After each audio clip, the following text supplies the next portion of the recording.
Comedians just say words. The audience tells the truth. The scariest noise to people in power are not the words that come out of my mouth, they are the noise that comes out of the audience's mouth. Please understand, a comedian doesn't challenge any power, a comedian has zero power. A comedian doesn't challenge the status quo, the audience challenges the status quo. Yeah. The audience tells the truth. Hi, welcome to Tell Me All. I'm Swati Chopra. Our guest today, who's one of the most important voices in comedy. He's walked a line very few dare to, and he's made it his stage. In today's episode, we go beyond the spotlight and talk about the cost of honesty, censorship, and what is it that pulls him back to the mic in spite of the risks. Hi, Veer. Welcome to the Quint. Hi, but that's a hell of a menu. I was. I only want to talk about one of those things, but it's fine. Which one? Why I'm pulled back to the mic. Why you're pulled back? I think that's the most important I one, know. too. There Yes, you go. It is. Well, thank you for having me. I appreciate it. We're so happy you're here. It's a conversation I've been really waiting for, I think, for the last 3 years. What you and I always talk about when we see each other is how media. I say shy, you say wary. Wary. I am, yeah. And that's correct, too. I guess so. yeah. I don't know. I'm optimistic about what's happening with the media, at least in terms of the last 5 or 6 things I've seen promoted are people being genuine and authentic, and I think now if you don't do that, promotion seems very vacuous and very surface level. Yeah. You know what I Yeah. mean? So yeah. I'm so glad saying something good about the media. Well, let's not get carried away. Yeah. You know, I of course do want to talk about everything I said in my introduction, but before that, I want to take you back to a quote where you referred to yourself as Vada Pav, Yeah. right? Suggesting that there's this familiarity, consistency, and the fact that you found your flavor. Yeah. Right? When someone finds their flavor as well as you have, which everybody loves, right? What does growth then look like to you? It's a really good question. I think it's scaring yourself then. I don't say this with arrogance, but I can put tickets on sale in various parts of the world and people will come. Yes. At least for the next year, 2 years, whatever, I can take it for granted that For a people long will come. So then it is, how do you top what you did last? Now, if your metric is how do I sell more tickets than I did last, that's one metric. Or if it is how do I up the production of what I did last, Right. that's one metric. For me, it's what scares me. You know, so what have I not tried? What am I not good at? Is there something that's unfamiliar for me? And then that's what I spend my time doing. So last year I just spent time doing that. I don't think you ever have to worry about tickets being sold because they No, actually go in 3 seconds. Touch wood. You can't 3 take that for seconds. granted. Yeah, It's but very cool. वो Touch अभी wood, हो रहा touch है. wood. एक दिन अगले हफ्ते नहीं होगा. You don't know. Hoika. So I want to kind of rewind and take you back right to the beginning.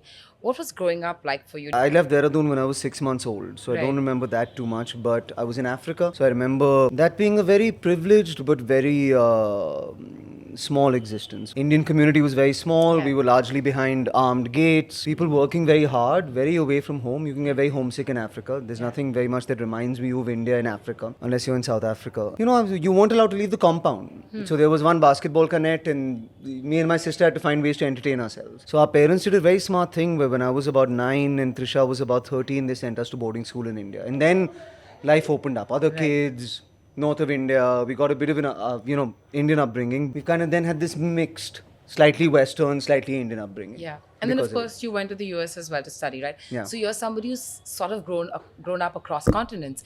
What is this kind of, like this movement that you constantly had, what does it do to you as a person? How does that really shape you into adulthood? Well, my entire comedic perspective is the outsider perspective, if you Yeah. think about it. An outsider in Mumbai, a Delhiite in Mumbai, an African in Delhi, a kid from Africa in boarding school, Yeah. a Mumbaiker in the US.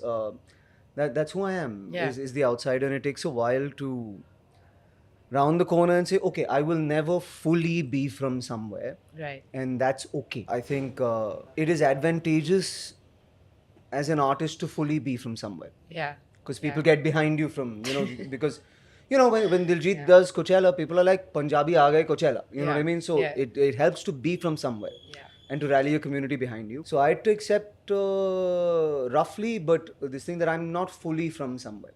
Right. I'm from everywhere. You're from everywhere. And then therefore my comedy has to cater to everywhere. Yeah.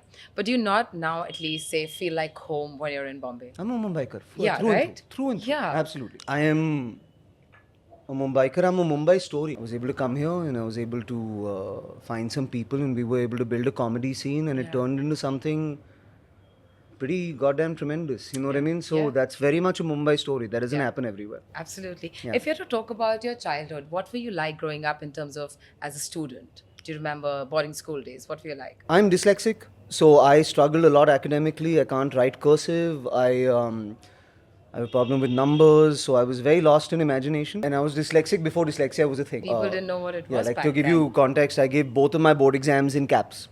I wrote the entire thing in caps because I cannot write cursive till date. So I was very much lost in my imagination in boarding school, and I was a bullied kid. A fair amount in boarding school. I didn't really come into my own. I left boarding school when I was in class 9 and went to DPS Noida. And that's when I kind of found friends and debating and dramatics. And class 11 is when I became open with people. But at boarding school, I don't think anybody in Sana remembers I was there also. Because But now they do, I'm sure. no, from my batch, no. Like it's ironic. I think comedians are either the coolest kid in school or the biggest loser in school. You've said that before as well, I remember. And the coolest kid in Sanar is Papa CJ, who was head boy, and he became a comic. Yeah. And I became a comic as well. I was the loser from school. So what shifted when you went to Noida? Like you said, you found yourself there. What was that shift like for you? What changed? Did you change or it No, was just the there's a lady environment? called Surjit Khanna, who's my Okay. English teacher, and she got me into debating, dramatics, and she kind of realized, okay, his academics will never be good, but I'm going to push him into what he's good at. And she's Right. one of the few teachers who kind of sat me down and said, no, you're good at this. Like, keep doing this. I will make time for you to do this. I will let you bunk class for you to do this. But you are unnaturally good at this, so please keep doing it. Right. Then she directed a play. I got to star in the play. She fought with my parents so I could keep doing dramatics in class 12. Thanks to her, really, I got into college because I got a 58 in my 12th boards. And so everybody's like, iska to gaya, iska life over. But then debating, dramatics, and basketball got me 10% each, and I got into Venki because of that. Yeah. On the ECA quota. So yeah. You know, I feel everybody has an English teacher story Yeah. who helped them. Even for me, I have an English teacher story who also saw, okay, isko to math, science, iska kuch nahi hone wala hai. Isko let's push her in dramatics. Let's make her do debates. And that's exactly how I found my space. I feel like you go either way. Yeah, what I like mean? you find either your voice one of the places. Truth or fiction. Like one of the two. And who Which knows one which is is which right now. So yeah. I was going to ask you, Yeah. which one do you think is the truth Yeah. over the fiction? Yeah. We don't know. We don't. Nobody knows. The line is very blurred actually now. It is, but I think people are getting smarter. I think social media is far more damaging than journalism right now. Nobody knows what's real anymore. Yeah. I mean, you as a parent must be. Is your child on social media? No. No How old way. is your child? He's 9.5. So then, around the corner, 4-5 years maybe. Oh, he keeps telling me he wants to be on social media, but he isn't allowed. And when I tell him till 18, he's like, "You really think I'm going to wait till 18?" I said, "Yes, you are." I'm old school, but I think a girl should wait till she's older on social media than a boy I have a should. boy. So a boy you can put on early, No. but girls get very unfair attention very young on social You media. know, I'm going to tell you some of the stuff that happens off camera. Okay, And cool. you'd be like, no, maybe till 25 then. Alright, in that there you go, yeah. case. Okay, we spoke about school life, of course. If we had to talk about college, right? What is that one memory from college that kind of lives rent-free in your mind? I had graduated college and I had gotten into this program in Boston. Right. At Harvard, they have a short program called the Stanislavski School. I was living in South Boston. I had to change 2 buses every day and to go to college in this thing because I couldn't afford the room and board. And I had a guitar and I would earn $11 a day singing in Harvard Square. That was nice. So it was a Wow. kind of a nice life where Yeah. I was a theatre student, but you'd get up in the morning, you'd go and I'd sing for 2 hours at about 6 a.m. while people were going to work at the co-op and in the professors, etc. Yeah. They'd leave me like 50 cents or $1. And then I'd get like $5-6. And there's a place called Akbar's Punjabi Dhaba that sold samosas for 39 cents. And I'd get that and I'd get like 8 samosas and that was my meal through the day. And then I'd do like half an hour in the evenings when people were going away from work. But it was this nice like summer in my life. I was young, I was single, I had a guitar, I was in Boston, I had no money, and life is all right, you know. So that's a good, I think, one of the best summers of my life. I think it's a great experience to have as somebody who's in college Yeah. to kind of explore life like this. In the US, when you went to study, you did a lot of gigs back then as well. Yeah. What did the early days of being on stage, doing your sets, what did that teach you about comedy? The early days of That jokes on don't stage. work and stories work. I think that's what it teaches you. You know, that Interesting. I was going up and I was telling Americans about the cockroach in my bathroom or, you know, a girl who rejected me or something like that. Yeah. And then all of a sudden when I started talking to them about some sort of Indian experience and what it felt like to be an alien or an Indian in America, all of a sudden you'd see them just kind of come into it. Yeah. And I was like, oh, they're looking for something new. Like, why me? Like, any American could have talked about the cockroach in the bathroom and the girl who rejected them. Yeah. So why have they come and seen me? And can I introduce them to a version of India that the local Indian isn't able to give them? And I still kind of maintain that till date. It's amazing that a realization you had back then, you still continue to kind of live up to it, because a lot of people kind of, steer away a little bit to kind of cater to maybe what's working. Then what really makes you hold I don't know on what to? works. I Yeah. don't know. And also what's working changes every 5 But bloody that's what I'm minutes, so saying. you Yeah. can't. But It's you not still bankable held on to also. what you felt, okay, this is it. This is what I think works. Clearly, from what I'm understanding till now, is that everything that's happened or what you've been doing, you've not really like strategized or really thought about it. Something you've let things happen to you or just gone, like I like to say, just go with the script that's written. Yeah, in a very till date kind of a way. Like, this new special Yes. was supposed to be, it's called Full Volume. And the Yes. reason it's called Full Volume is because I lost my voice 6 weeks before the special. I started to rewrite the show in my head. I had a full script ready, and then I spent 6 weeks in silence before filming Yeah. it. And all of a sudden you go, oh, all I have is who I am right now in this experience. Yeah. And so you start to write about that.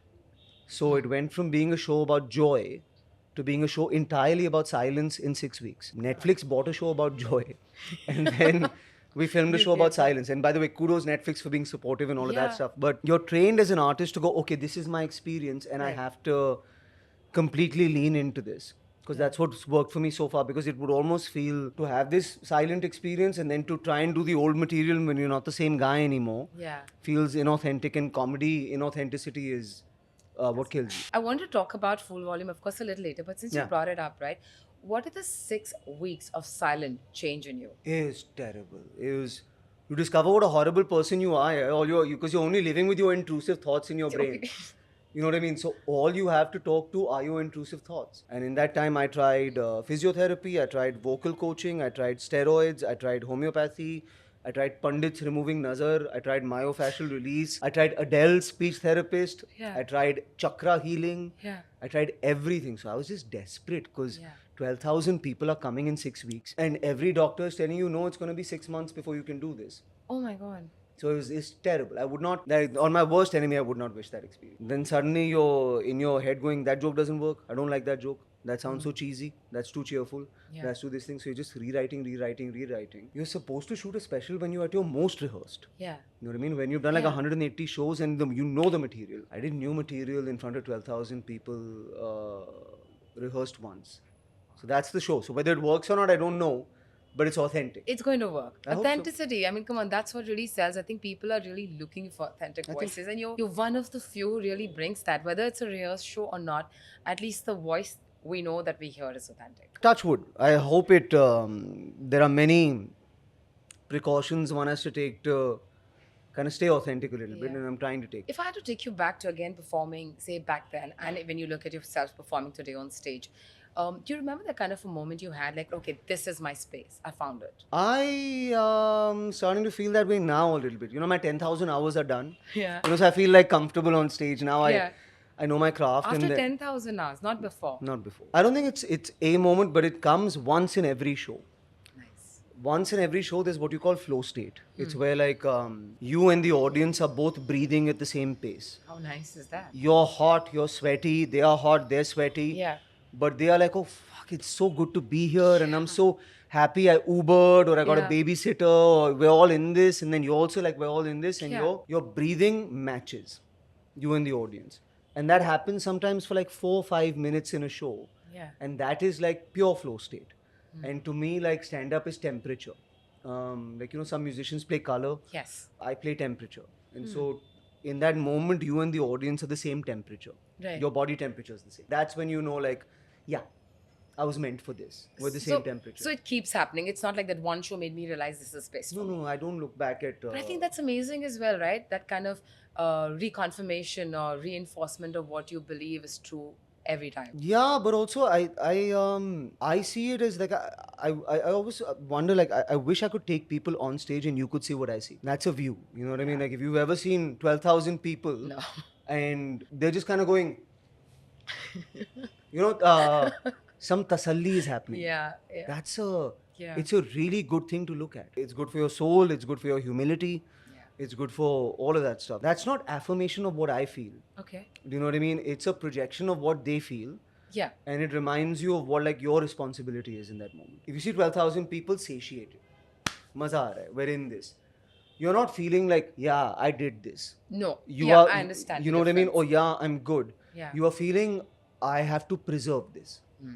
This is Yeah. precious. Yeah. I have to extend this. It gives you more stress, but Yeah. it's a beautiful thing. I want to talk a little bit about the comedy scene in India right in the beginning when you were doing shows at the Comedy Store in Bombay in Lower Parel, right? Yeah, yeah. Right? And I remember that time tickets were priced at 500, 600 a ticket, and I used to go there as well at that Yeah. point. When you looked at the scene back then, what really kept you going when you're looking at saying, oh, is this it? Talking to you already in this much time, I can say, like you said, it was never about the money. No, it was Yeah. about what was denied to us. It was when the Comedy Store started. They were like, we'll put the white comics that are coming from the UK on Friday, Saturday, Sunday. But the Indian comics got Tuesday, Wednesday, Thursday. Then we were like, no, we want Friday, Saturday, Sunday. So we started working hard to get good for Friday, Saturday, Sunday. Then we'd see theatres in Bombay. Yeah. St. Andrews, Tata, Yeah. Prithvi. And we were like, ये हमको क्यों नहीं मिलता है? We are also a stage art form. Yeah. So then we started working hard for that. I remember indie musicians started to play NH7, right? And we were like, why don't we have a festival? Yeah. So we did a festival. We were like, we need to be on TV as well. You know, so when you're new, you're very conscious of what you don't have rather than what you have. And sometimes going for what you don't have can unlock things in you as an artist. So that's really what we were doing. We were like, no, we want Friday. Yeah. We want St. Andrews on a Friday. And we want to shoot it for a TV channel. So from there, we finally have you where you found your voice. I'm going to again go back to a quote that you said in an interview. You said, "If it reveals the truth, it will make people laugh." Yeah. Right. When you think of this statement that you made, do you think it's become even more difficult to kind of speak truth on stage today, in comparison to back then? I think it's tougher because people don't know what's real anymore. If nothing else, it's because of the audience. Right. You don't know what's real anymore. I did a trial show at Habitat yesterday. Right. And a lot of young people were like, bro, spoke facts. Have you seen that comment? No. Half the Instagram comments are, so many languages, bro chose to speak facts. You know what I mean? Oh my God, he Oh, spoke yes, spoke facts. Right, Yeah. So I'm like, they've been lied to so much, a fact is impressive to them, right? You know, there's so many alternate realities that a fact is an anomaly to a young person right now. Yeah. So I think in that sense, it's much tougher to convince people of what the truth is. You think it's distorted today? Yeah, It's very distorted. Whatever version of truth you like, you can have. Yeah, like Elon Musk right now, if Iran and somebody are in a conflict, he can convince whoever he wants that whoever won. Do you know what I mean? It doesn't matter who actually, etc., etc., etc. He can control that reality. He can reduce traction on one narrative, up traction on another narrative. It's the truth is a commodity right now, and I think the audience is kind of strangely accepting of that because of the dopamine that the platform offers them in other sources. Right. So you're like, yeah, I want the drug, and I'll take the distortion, the hallucination that comes with it because the drug feels good. When you're providing the audience with this drug of facts, the truth, right? When do you decide, or how do you decide that this truth is worth risking? I will say it. I don't do that here. I think as opposed to other types of comedy, in my comedy, I start to write a story and the truth slips out. But it's not like, it's not like standing on a soapbox kind of comedy. Yeah. You know, I'm in my 40s. I'm a political being. I consume the news. Do you know any apolitical 40-year-olds? You can't be in your 40s and be apolitical. I'm sorry. Yeah, you can't. That's a 20 to 30-year-old luxury, and that's fine. I want to get laid. I'm apolitical, but you're 40 years old. Know about the world, so it slips out. Yeah. My politics will invade my art at some point. But then do you ever go back and say, okay, it slipped out while I was telling a story. Maybe it's not worth the risk? Have you ever kind of gone back to it saying, okay, I don't think you can calculate the risk. Whatever you think is going to get you into trouble never gets you into trouble, and then it's the thing that nobody thought of that gets you into trouble. Do you think the when they shot that song in Pathan, they thought that would get them into trouble? Nobody on that set thought that would get them into trouble. They were just shooting a song, man. They were having a good time. You can't predict these things. इतना कैसा सोचेगा आदमी? You know what I mean? कि क्या किसको लगेगा? You go insane. So you were saying one will never know what offends the other, right? No, and sometimes the thing you're like, oh, listen, this is so casual. इससे तो किसी को फर्क पड़ेगा ही नहीं. The problem with that is also, लोग बस ये नहीं बोलते कि okay, I disagree with you, right? और जैसे यार ये ठीक नहीं है. They will like give they'll say unsavory comments that'll hurt you, they'll hurt your family, and they'll pull you down like there's no tomorrow. Then how do you, as somebody who says that I write a story and I let this truth slip in, how do you then kind of deal with what's to come without ever being prepared for what's to come? I draw a clear line. I'm fair game. My family is not fair game. The controversies that I have had have come after my family pretty hard. Yeah. Right, my wife and the number of threats that my wife has gotten, etc., etc. So I draw the line there. There's a difference between feedback and action. That's what I'm saying. Right, I'll yeah. take my feedback head down, mouth shut, humble. Right, if you don't like something, that's fine. Yeah. You're not watching it also is fine. Screaming from the rooftops that you don't like it is also fine. But the it's pretty audacious to say that the things I don't like should not exist. Yes. Therefore they need to be shut down. That's pretty audacious. That's where I draw the line. Yeah. But please scream, please shout, please give feedback, please do all of that stuff. We'll take it. But we will continue to exist. Yeah. And you'll have to deal with it. Yeah. But then does that fear kind of make you also hold back sometimes? We saying, yeah, it's not worth it. It's not worth maybe letting this truth slip. No. I don't know. I can't predict what to hold back Yeah. on. I just write and then you'll find out. Yeah, you are the audience. Yeah. You'll tell me where the line is. But it's my job as a comic to walk up to it. And you let Yeah. me know if it's good or bad. Because we also live in a world where I remember in the same week you were hailed as a hero, and in the same week people called you a traitor. Yeah. Right? How does one then kind of maneuver the duality of these two sentiments at the same time? Very emotionally and quite clumsily. I don't know. I just shut up, and I wrote about it. What you're referring to is, was at the Emmys, and Yeah. I did the two Indias, right? Yeah. And I didn't go on any news channels. I didn't do any interviews. I didn't go on any podcasts. I just Yeah. shut up and wrote a show about it.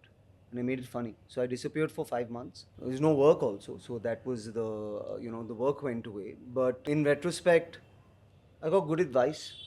Priyanka is my lawyer, Priyanka Yeah. Khimani, and Yes. she said, a news cycle is about 10 days or 12 days. Please shut up for 10 days or 12 days. Uske baad dekhenge. If you're still on the news after 10 days, 12 days, then we'll tackle it. Right. But if you keep talking, you'll propagate 10 days into 15 days, into 20 days, into 30 days. So I just shut up for a bit. And then very much there was just nothing to do. You know what I mean? There was no work. I had 3 projects signed, all failed, all backed away. I had 14, 15 brands go away at that time. That's awful. About triple of all of those numbers right now. So I'm all right. I wrote a really good show because I had the time to do so, and it won an Emmy. So all's well that Yeah. ends well, I guess. Looking at the silver lining. Yeah, Well, yeah. You spoke about Two Indians. That's something I think it's a show that I absolutely also love. It was political, it was poetic as well, and it was somewhere your own truth, right? Where you were talking about the reality of India. Do you think that show was somewhere maybe misunderstood and it became more than just a show? I don't know. I still don't know. There are many things about that show that I would have done differently. It would Really, have been when you think tighter. back? Yeah, it would have been tighter. The grammar would have been better. It was done on my YouTube channel. Yeah. Right? Yeah. It wasn't like some public thing. And it was one of many videos like that on my YouTube Yeah. channel. Why that one went, who knows? It was majorly shared on WhatsApp and it was shared domestically. So the whole bahar jaake, etc. Nobody watched it abroad. Yeah. Here. Yeah. I have the analytics of this thing on my channels. 97% of the views on those videos came from India. They didn't come from anywhere else. No foreigners saw that. Speaks volumes. Right? But Yeah. the allegation that bahar jaake bola, I didn't know what to make of it at the time, and then it became a thing. Yeah. And then one ruling party member said it in parliament, then one opposition member said it in parliament, then news anchors started saying it. And I was like, but these are the same people that were calling me all of these names, Yeah.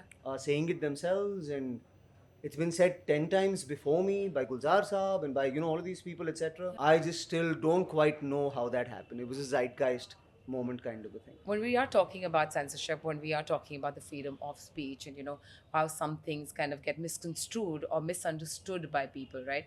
Because intent and impact Yeah, cannot always be gauged before you put something else sure, out, right? yeah. When you look at this, and when you look at your counterparts internationally in the stand-up comic scene, when you look at freedom of speech, how different is it for both? It's very different, yeah. What are we talking about? Being able to say what you think, being able to talk about, say, the political environment or talk about the country at large. You know, it's different kind of restrictions, right? Hanji. I always say in India, speech is free, but there are follow-up costs. You know, that's it. That's it. Speech is free. Yeah. You can say what you like, but there are costs that come after lawyers and physiotherapists and all of that stuff, etc., right? But sometimes I look at like Western comics who are quote unquote edgy, and I laugh a little bit because I'm like, this bro wouldn't last A day. a day.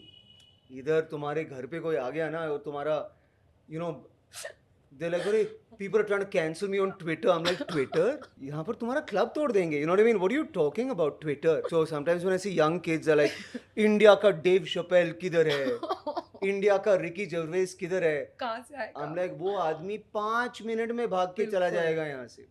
बिल्कुल. Trevor नोआ आया stadium में 5 कुत्ते भौंके वो आदमी निकल गया यहाँ से. Like, what are you talking about? India is not for beginners. That's the this thing. Yeah. We are our own thing, and you cannot have equivalence between us and them. Sometimes, Our edge is different edge only. you know, sometimes when I watch, say, a Ricky or what's the other guy I find really cool, Matt something is like. Matt Rife. Yes, I really love his stuff as well. When I watch the stuff and I'm thinking, dude, if he said any of these things in India, he would not know where to go and hide his face. Can I ask a question? Yes, please. Do you think if he said those things in India as a foreigner, he'd be fine? Foreigner in India. That's the question, right? I get what you're saying A foreign comic can come down here and say things. and get away with it. Why? That you wouldn't let a local comic get away with. It's something to think about. Even if it is vulgarity or whatever. Umpteen foreign comics have come here and Yes. done very vulgar shows talking about body parts and sex and all of that stuff, etc., etc., They've gotten etc. away with it. But you see an Indian comic doing like, etc., etc. But you paid for the arena for that foreign comic to come and do it. There's a little bit of hypocrisy there sometimes. I don't know in this climate where how you really challenge the status quo, you know. But You why wanna should you to- just do jokes? And the status quo will get challenged if the joke works. That's it. I keep thinking sometimes if I had to just put myself in your shoe right now and be the person that you are, right?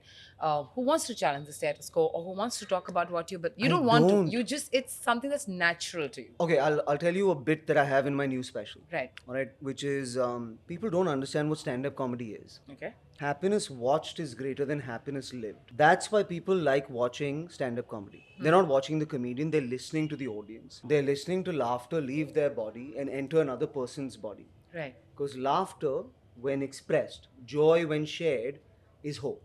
Yeah. It's strength. Comedians just say words.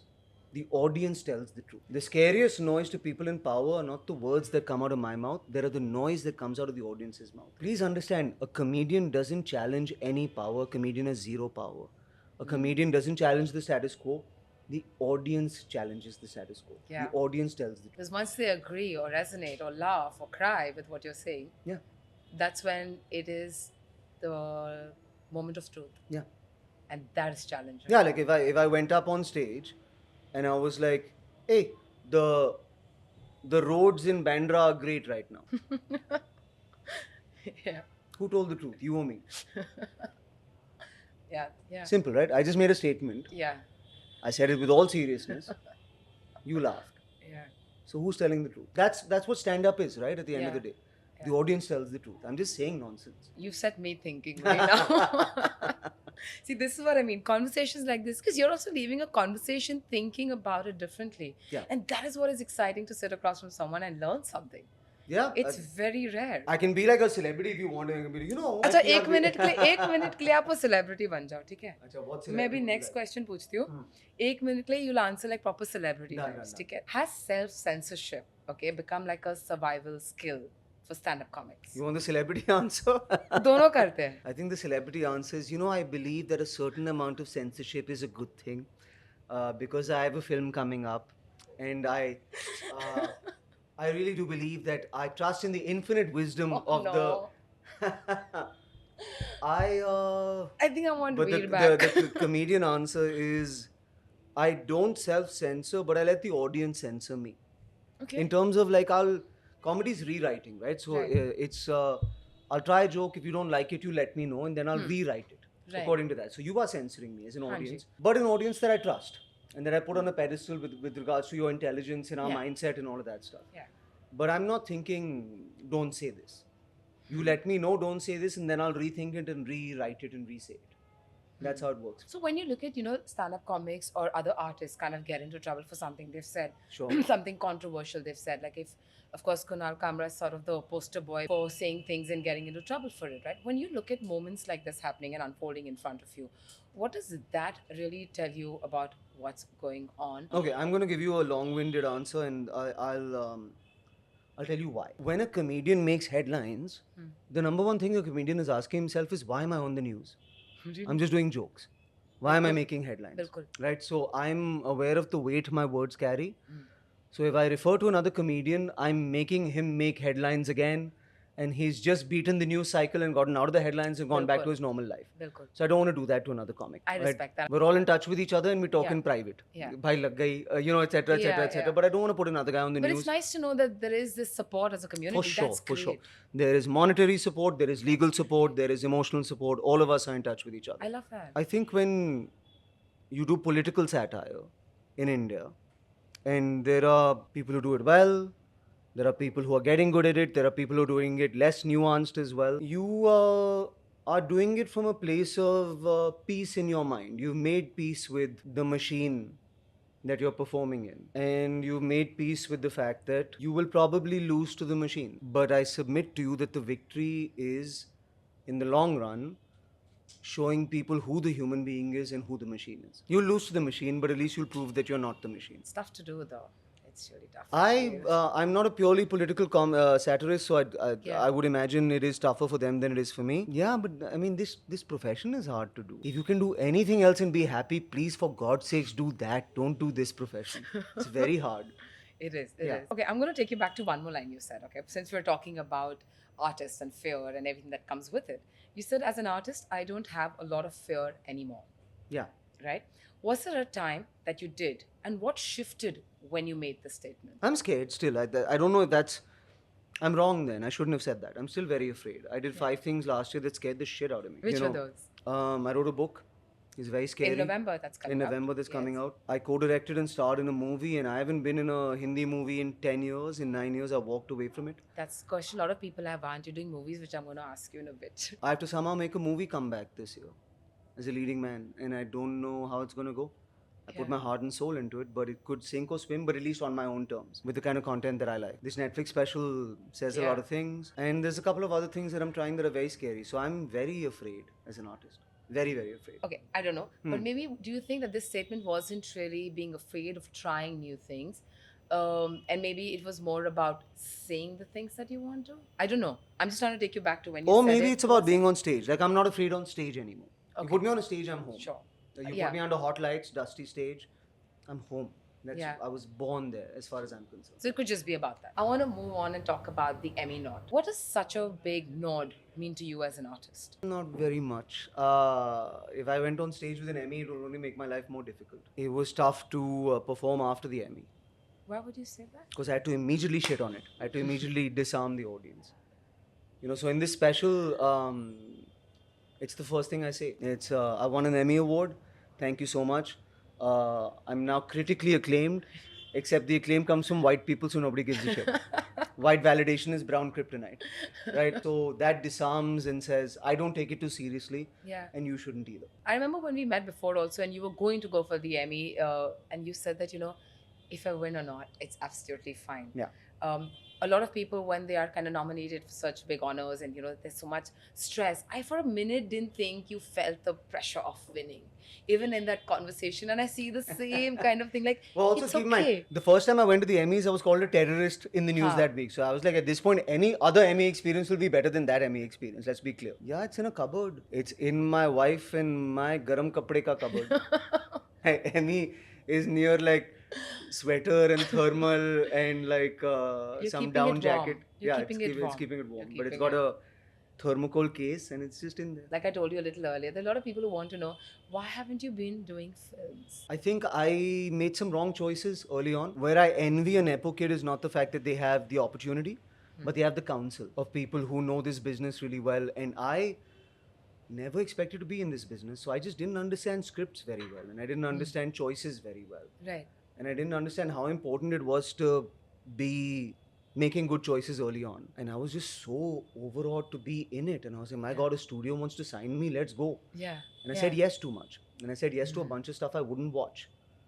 And then it started to feel like not a lot of fun. And then I fell in love with stand-up. And then I was like, there's a genuine opportunity here to be one of the, on a very short list of people. You can say it. Right, but that's going to require everything. Yeah. And I'm not going to be able to do that from vanity vans and film sets and all of that stuff. It's going to require life. So I gave it that. And then I really missed acting. I got a call from Dharma, 2 years ago. And they were like, there's this thing called Call Me Bae. And Panchami, who casted it, was like, she really loves you and she wants you. And I'm like, I'm not the guy you call for a Dharma project. What's wrong with you? I'm the guy who makes fun of the Dharma project. You know what I mean? Like, and they were like, no, please come and read. And so Colin and I just kind of jammed.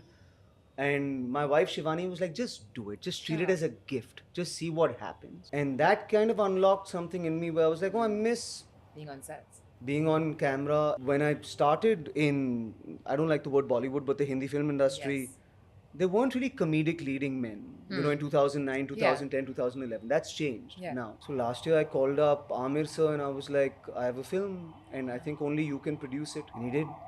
So me and Kavi co-directed the movie. It's called Happy Patel, Khatarnaak Jasoos. I play Happy Patel. Kavi is, if you watch Love Aajkal, Yes, of course I have. I'm dancing on this side of Saif.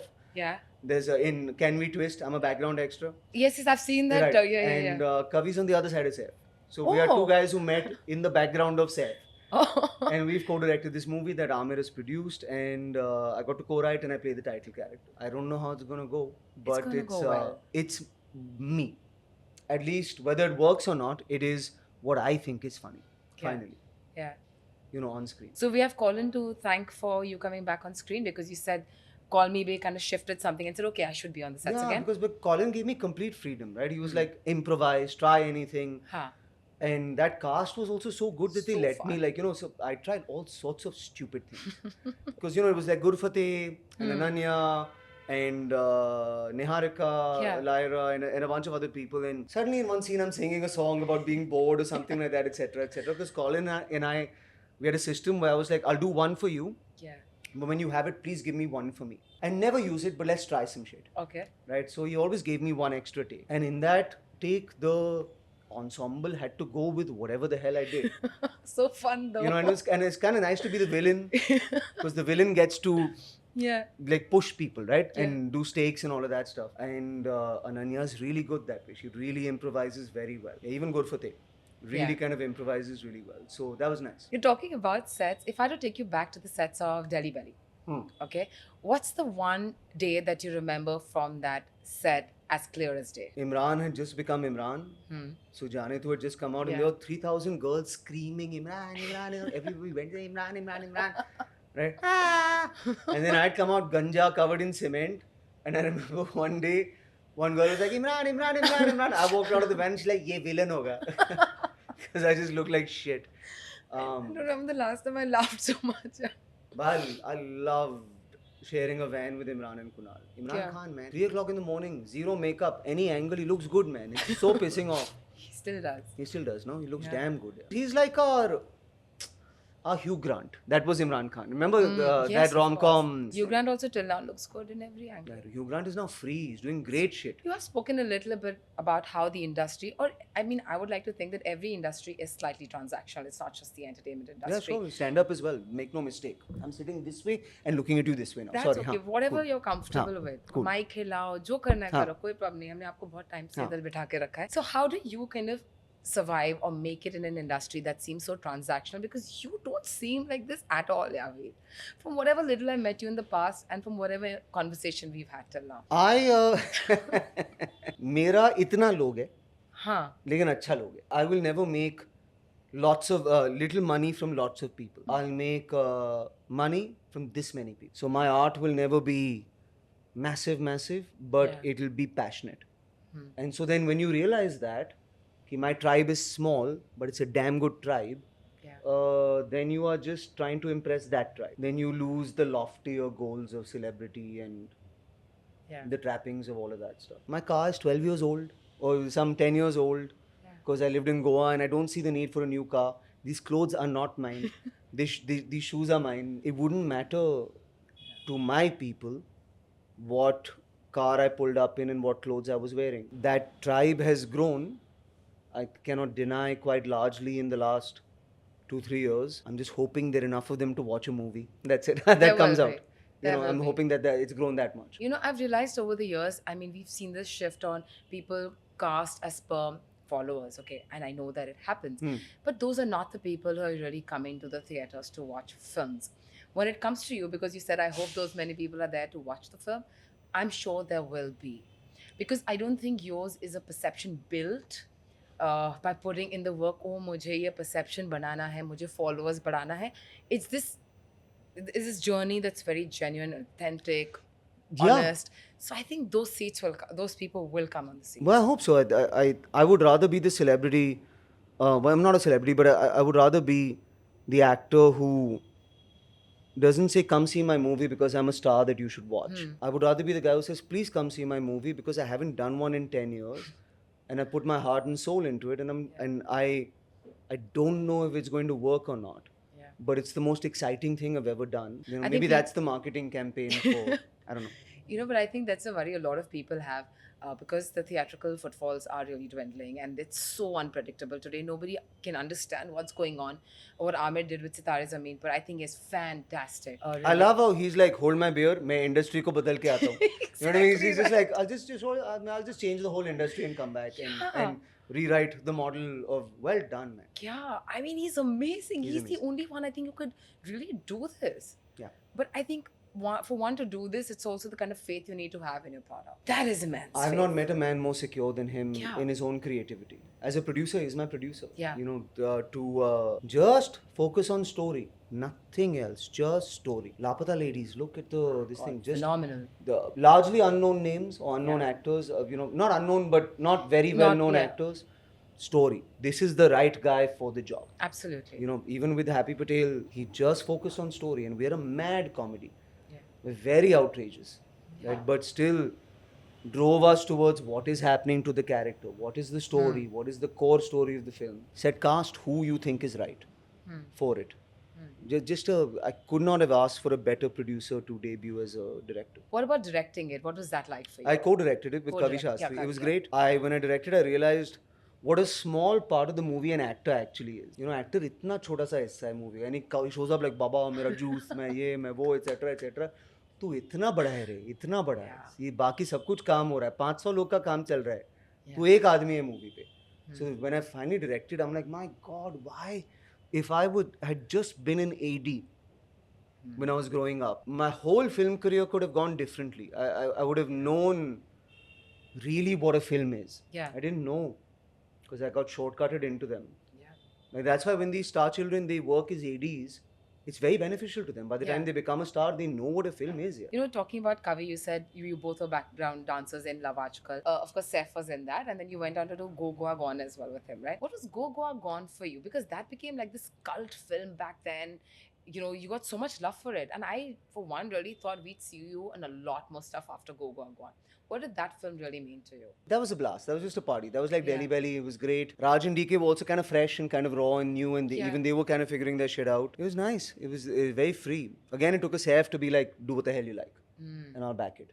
You need that guy. The kind of freedom to give you as an artist. Yeah. Every time I've worked, it's because I have freedom. I think because you're choosing the people that you kind of align with them. Yeah, but also like on a Call Me Bae, Karan and Colin were just like, go, run free.